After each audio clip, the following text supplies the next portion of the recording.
Hello बच्चों, let's read the question. The question says a body is dropped from a certain height. Plot a displacement time, velocity time and acceleration time graphs for the of the body. So हमें क्या करना है कि body के लिए ये तीनों graph क्या करने हैं, प्लॉट करने हैं। ठीक है बच्चों।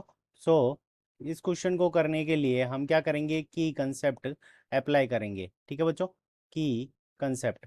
अब की कंसेप्ट के अंदर बॉडी को क्या किया गया है, ड्रॉप किया गया है सर्टेन हाइट से।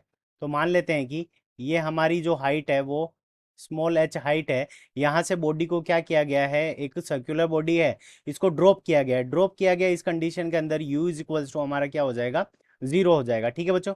अब इसके ऊपर जो एक्सेलरेशन लगेगा वो क्या लगेगा, g लगेगा नीचे की तरफ। ठीक है बच्चों।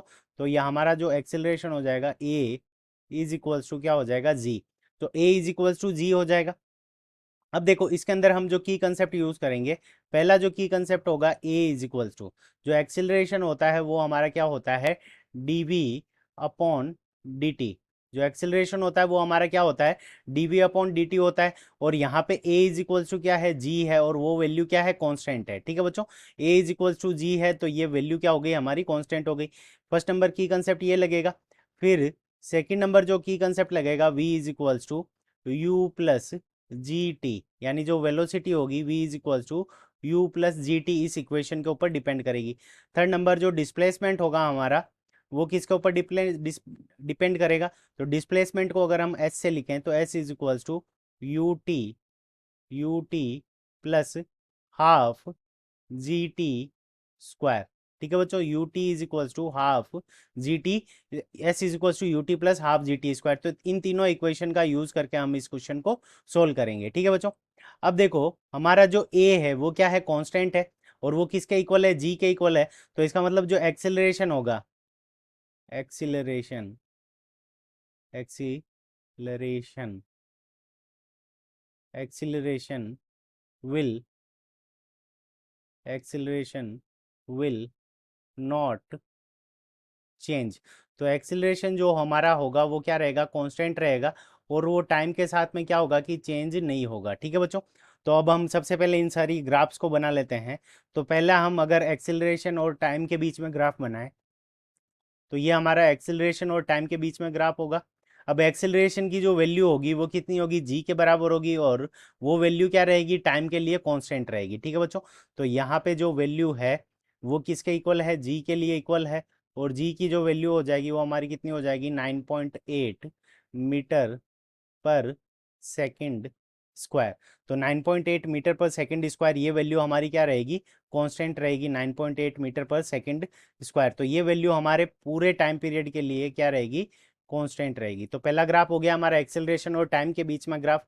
सेकंड नंबर हमारा क्या है, वेलोसिटी एंड टाइम के बीच में ग्राफ। तो v इज इक्वल्स टू हमारा क्या होता है, तो velocity v is equals to u t, v is equals to u plus a t. ठीक है बच्चों, v is equals to u plus a t, हमारी ये इक्वेशन हो जाएगी, u प्लस, और यहाँ पे a इज इक्वल्स टू क्या है, g है, v is equals to u plus g T.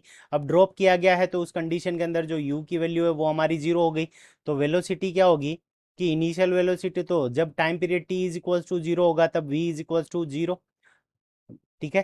तो v is equals to g multiplied by zero when t is equals to zero. तो t is equals to zero है तो उस condition के अंदर v इज इक्वल्स टू भी zero है।